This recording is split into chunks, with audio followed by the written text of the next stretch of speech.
Whitaker, M.D., America's Wellness Doctor. We have a wonderful, provocative, and informative show lined up for you today. Our guest, Andreas Moritz, is a natural holistic healthcare provider in South Carolina. He is a best-selling author. He has written books called The Amazing Liver and Gallbladder Flush. He's written a book called Timeless Secrets of Health and Rejuvenation. These books are available at all book outlets.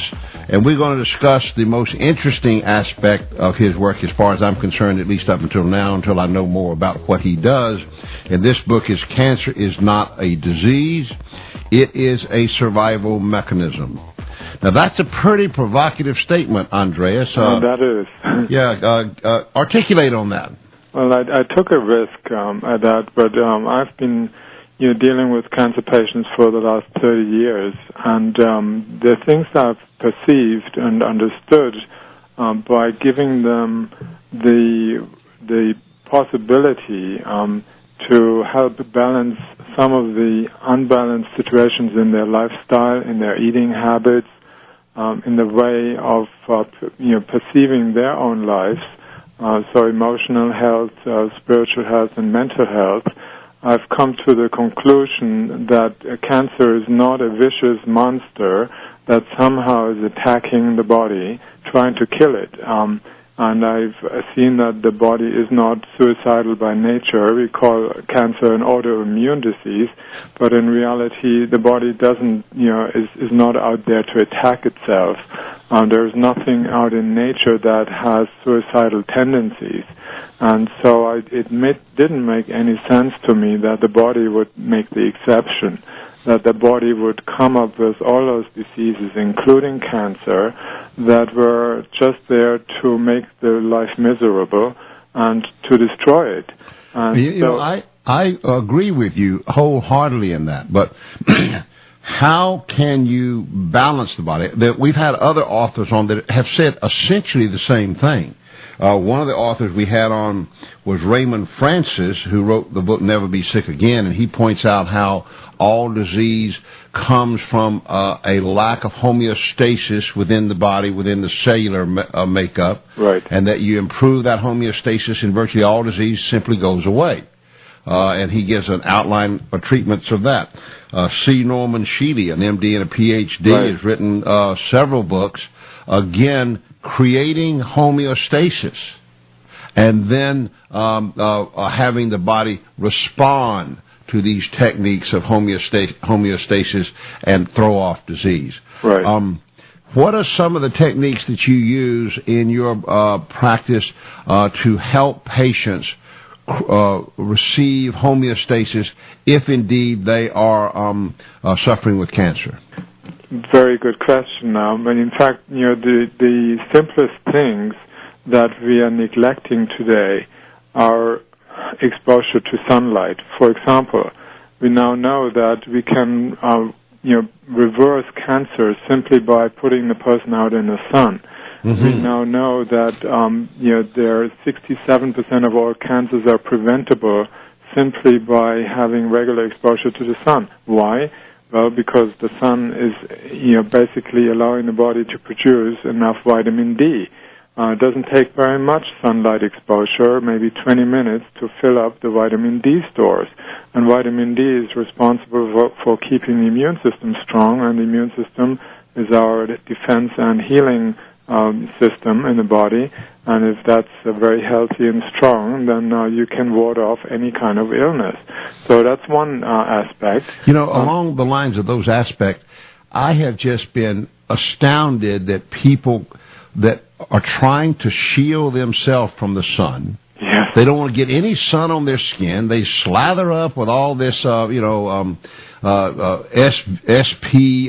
100 to make sure no UV light gets into the skin. Right. They put these dark glasses on their eyes and you look in the natural world, and you see animals that are in the sun, in bright sun, all right, day long.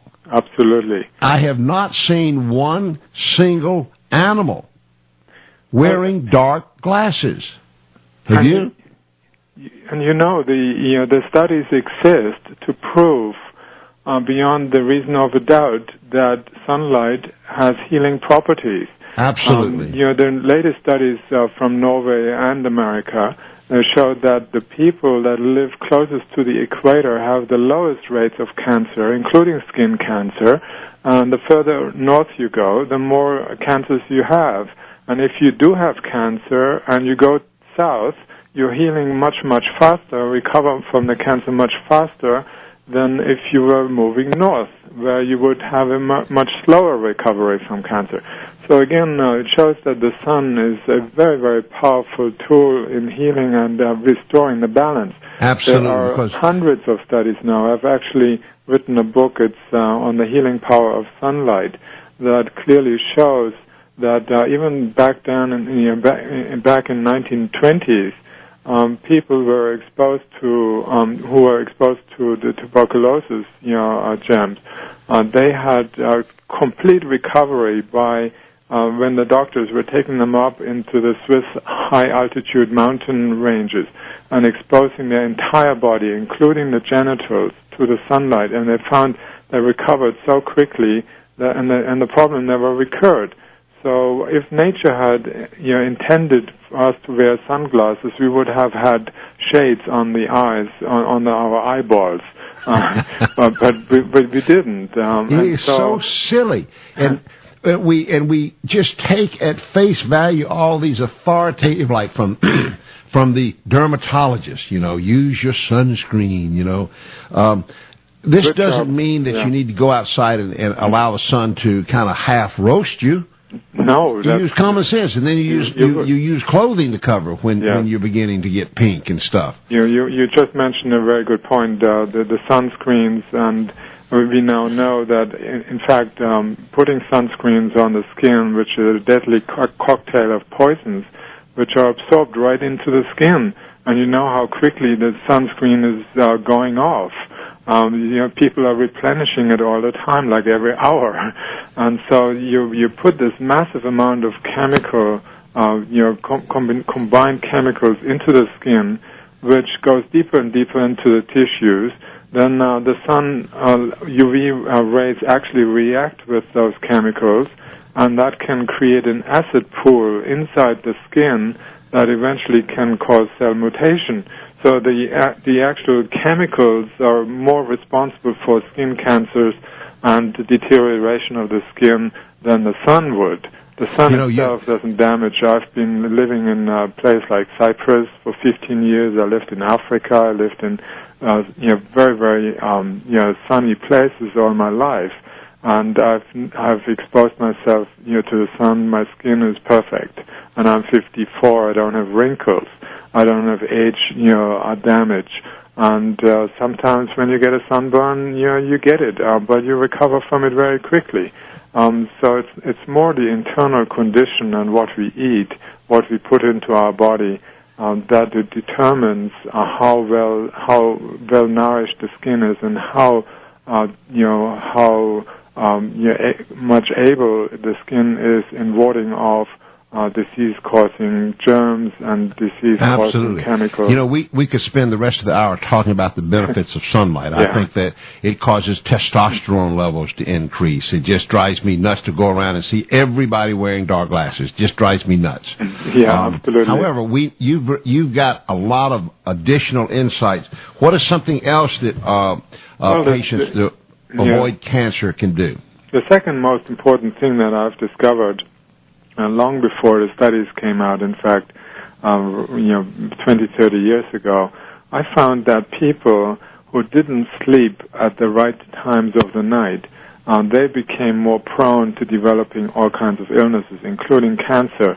And when I put them on a regimen, even if they were in terminal stages, like I remember this guy, he had cancer of the kidney. They removed one kidney, and then he developed cancer in the other kidney, but it was already too advanced. They couldn't do anything. They sent him home. They said he had 2 weeks to live.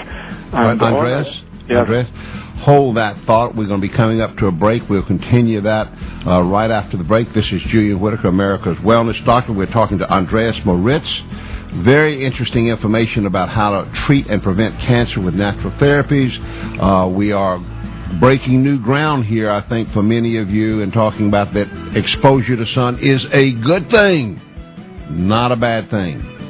That and more will be coming your way right after these messages. Julian Whitaker, MD, America's Wellness Doctor. We're talking to Andreas Moritz. He is at the Ener-Chi Treatment Center in Landrum, South Carolina.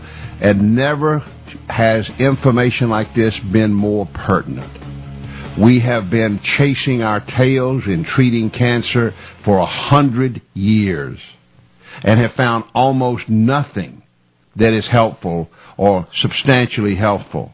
And Andreas Moritz is pointing out these natural things that can be done to where the body is able to throw off the cancer. We've been talking about sunshine, how sunshine on the skin creates vitamin D and other health benefits. And there are thousands of studies of showing this. Just getting sunshine as a therapy was used 70 years ago in chronic diseases. Physicians took patients up to the high levels in the Swiss Alps. It was in the Swiss Alps, wasn't it, Andreas? Right, yes. You know, to where there is increased UV penetration, and was using that as a therapy. So we have these elements of stimulating the body. The whole concept that he is bringing out and that I've dedicated my life to, that he's dedicated his life to, is to facilitate the body's own healing power. When you can do that, then 90% of the battle is gone. Okay, talk to us some more about some other survival techniques which can be used to treat cancer. Yes, I just mentioned before the break that sleep is one of the most important things you can do to improve your health. If you don't get the right kind of sleep, and there are wrong types of sleep too. If you sleep at the wrong times of the day, then you can create the exact opposite results. So if you sleep at the right time, which would be when the body starts producing a very powerful hormone, a master hormone, you can call it, melatonin, very, very essential for the most basic functions in the body. You start producing it at around 9:30 and in the evening, and it responds to darkness. So if it's dark, you produce it. If it's light, you don't. And when you make melatonin, you will have a very powerful effect on the body. The melatonin regulates very important other endocrine hormones, such as thyroid hormones. It controls metabolism to a great effect. It is responsible for controlling a gene that is in turn responsible for determining the life cycles of cells. In other words, if you have cells that normally live 6 weeks, melatonin controls the gene that tells the cells to die at the end of the 6th week. If it doesn't happen, then you run the risk of developing those cells into cancer cells. So basically what melatonin is doing is making sure that the body stays cancer-free. Now, how do you counsel people to get the right kind of sleep at the right time? Because this has been a subject on this radio show several times. What do you do to help people quality of sleep and timing of their sleep? Well, they need to understand why people, in the early days, like 100 years ago or 200 years ago, when electricity wasn't developed yet or not available to the extent it is today, that they didn't have those kinds of chronic illnesses that we have today. 100 years ago, we had only 10% chronic illnesses. Today, it's 90%. Now, they did sleep early, and they slept longer hours than we are sleeping today on average. A couple of weeks ago, there was a news that was passed on by the mass media, and it sent shock waves throughout the airwaves, and that was that people who had irregular sleep habits, or people that did night shift work, like nurses. And this was based on several studies, including the nurses study, that showed that the risk of cancer was shooting up dramatically among those people who didn't have regular sleeping hours. And the nurses study, for example, showed 50 times higher cancer risk among nurses, those who have irregular sleeping habits, compared to those who are sleeping early and good hours have a good amount of hours of sleep every night. And the amount of hours that a person requires to be healthy is anything between 7 and 9 hours, close more to between 8 and 9 hours. And when they have that, particularly if it starts early, like 9:30 in the evening, and you get up before the light is breaking in the morning, the next morning, because there's another hormone, serotonin, I may come back to in a second, that is produced. Serotonin is produced in response to daylight. Now, when you have a balanced amount of melatonin, you will have also more secretion of serotonin. The more serotonin you make in response to exposure to natural light, sunlight, then you will have a balanced hormonal cycle, because all the other hormones in the body depend on proper secretion of melatonin and serotonin. So once you have set these basic hormones secreted at the right times of the night or day, then all the other hormones in the body will be balanced, as well. Unless, of course, you start drinking a lot of alcohol, you eat a lot of junk food, you do other things that cause derangement of those hormones. But on a scale, it's good to sleep your 8 hours, 9 hours every night, and the 2 hours before midnight seem to be the most important hours of the night. That's the time when the liver begins its most activities. The liver depends to do all its different 500 jobs. The liver depends on adequate amount of blood supply, which comes mostly from the brain, in fact, because when the brain goes almost into a sleep mode during nighttime, most of the blood from the back of the brain goes into the liver, and the liver cells are totally surrounded by the blood, so the liver cells are able to work with the blood, detoxify it, put new things in, to produce, to synthesize hormones, put that into the bloodstream. It has so many different functions that all depend on adequate blood supply during those 2 to 4 hours during the nighttime, and that is between 10 and 2 a.m. in the morning. Andreas, yeah. I understand this, and we've been talking a lot about sleep. How do you counsel people to engage in these kinds of sleep patterns? Is it just giving them advice, giving them a pattern to follow? And how do you monitor whether or not they are following your advice on their sleeping? Well, most people who start understanding how important it is to follow the biological clock that is dictated by the circadian rhythm, that means by the position of the sun at any given time of the day and night. They start thinking about it, particularly if they have any problems as serious as cancer. They are starting to think about and look at the scientific research that has been done to show that the immune system becomes extremely weak if you miss out on the early night sleep. And there are more than 150 studies to prove that. So it would be almost foolish not to take the advice that comes from these studies to go against the biological clock. It's almost like trying to swim against the stream and thinking that you could reach the other end, you could reach the source. Absolutely. By doing that. You will never. It's better to swim with the stream, let the stream take you wherever it needs to go. Absolutely. Andreas, hold that thought. We'll be coming back in a minute. We want to say hello to our listeners at KLW 800 AM in Detroit, Michigan. Glad you're with us. Andreas, how is cancer a survival mechanism? That's a very, very excellent question. I rehearsed it. Yeah. Now, basically, when your body gets overwhelmed with substances of, contained in foods, let's say pesticides, right. too much alcohol, late nights, where the body is not able to detoxify itself properly, these toxins have to be transported into other places in the body.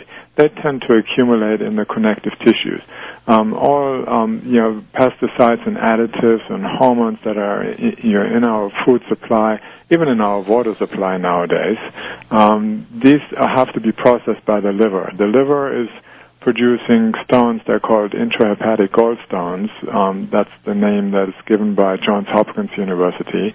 And these stones, they impact or basically uphold the flow of bile that you need in order to digest your food. Now, when you have an impaired bile flow and these stones are sitting there, not allowing you to produce the 1.5 quarts of bile that you need to digest your food with every single day, then your digestion and absorption of foods becomes impaired.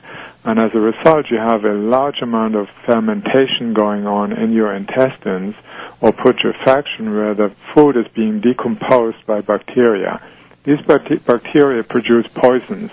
There could be cadaverins, putrescins, there could be amines, there could be all kinds of detrimental poisons that have to be absorbed by the lymphatic system of the intestines. And they go into what is known as the cisterna-chili vessels. This is a group of vessels, of lymphatic vessels you could call giant lymph nodes. And they are starting to become edemic as they're trying to accommodate those poisons and surround them with lymph fluid. And that causes the rounding of the belly. And so gradually you start putting on weight.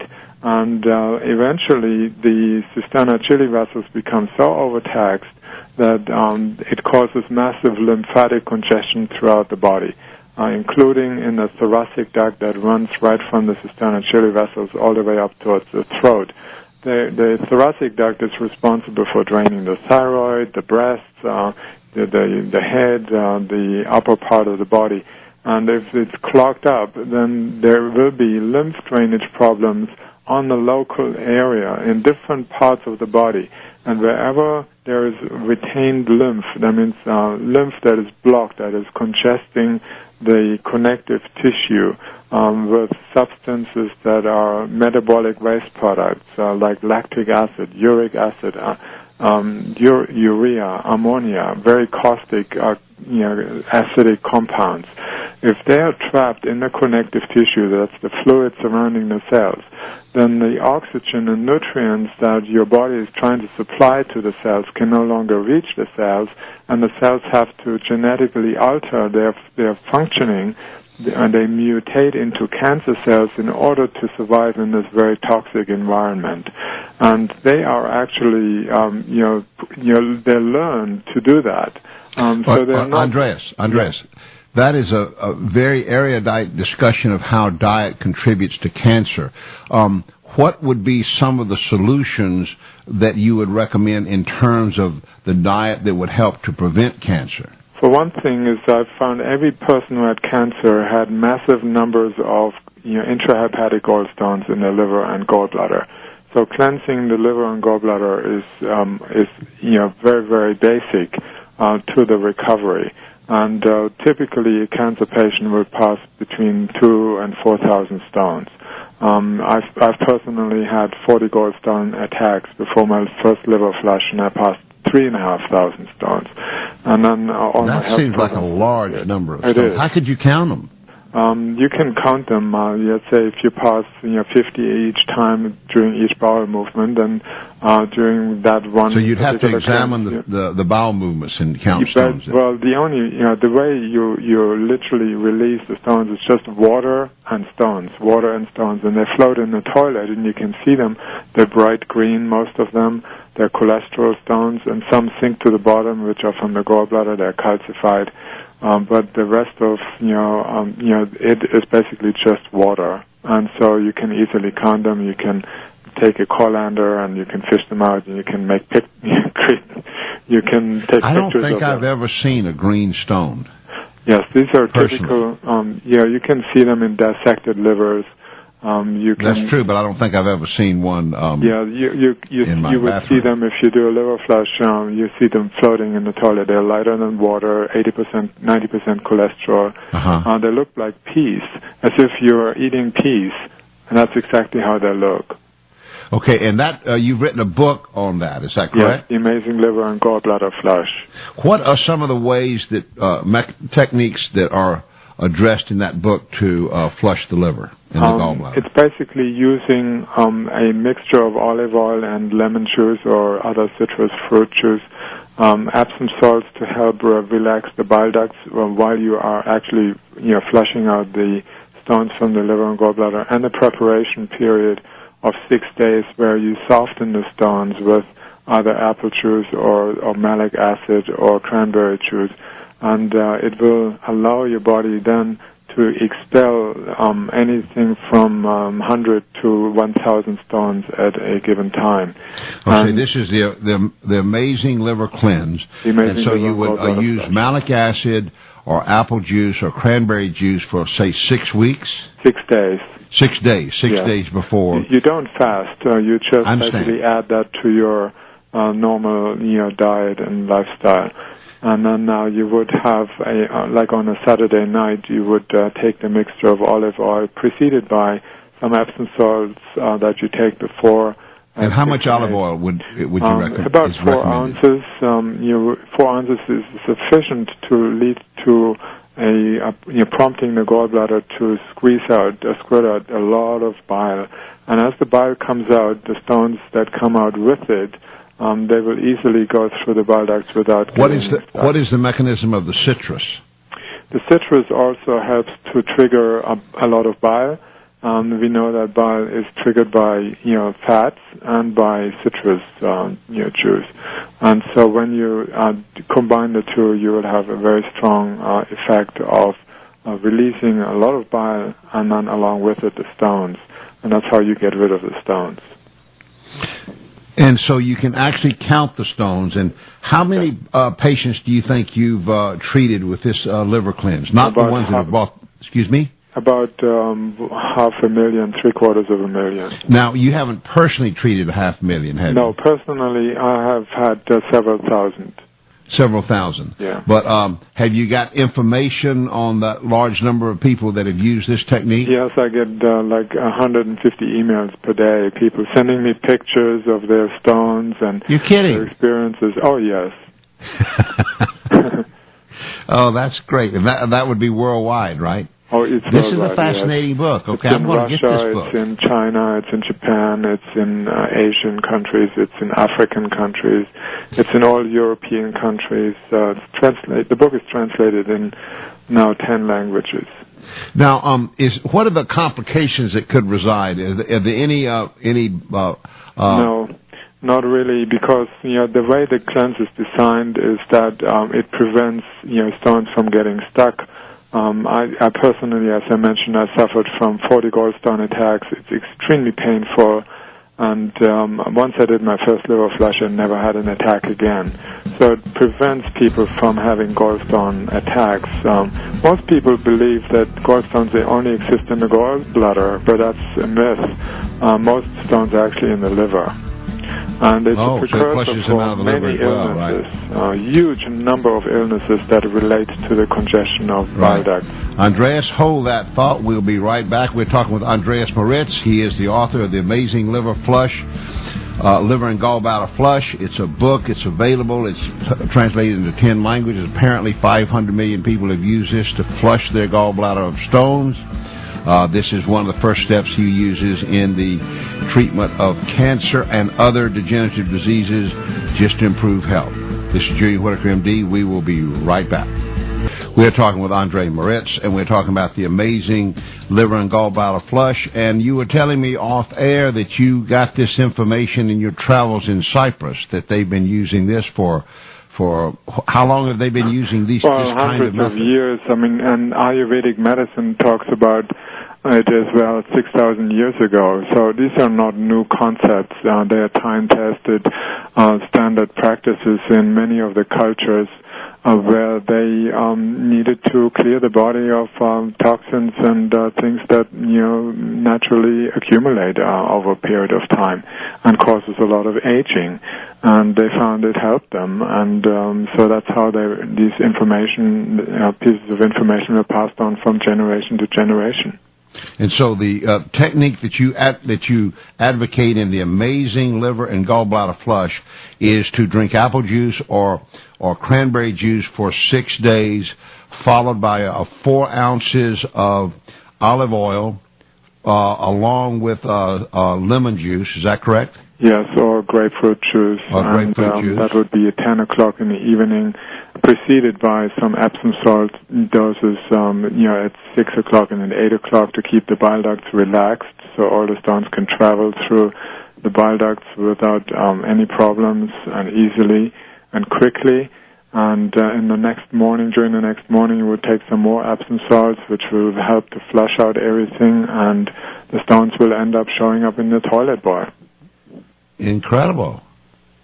And they'll be they green and they float, and these green is the primary cholesterol. 99% of them are green or beige, sometimes a little whitish. There can be flakes of cholesterol from the liver, which is the preceding element to produce intrahepatic gallstones in the bile ducts. And once you flush them, you just have you feel different. You know that how you feel. It's just a different kind of energy. Symptoms start dissipating. You feel like newborn in some cases. This is the amazing liver and gallbladder flush. You can get a hold of this book by calling 866-258. 4006. That's 866-258-4006. If you get a hold of this book and you use this liver cleanse as directed, I want to know how you do. Great. Give me a call back. Again, 866-258. Send in some photos. Oh, yeah, send me some photos, okay? This is Julian Whitaker, M.D., America's Wellness Doctor, coming to the end of another provocative and informative hour on Healthy Talk Radio.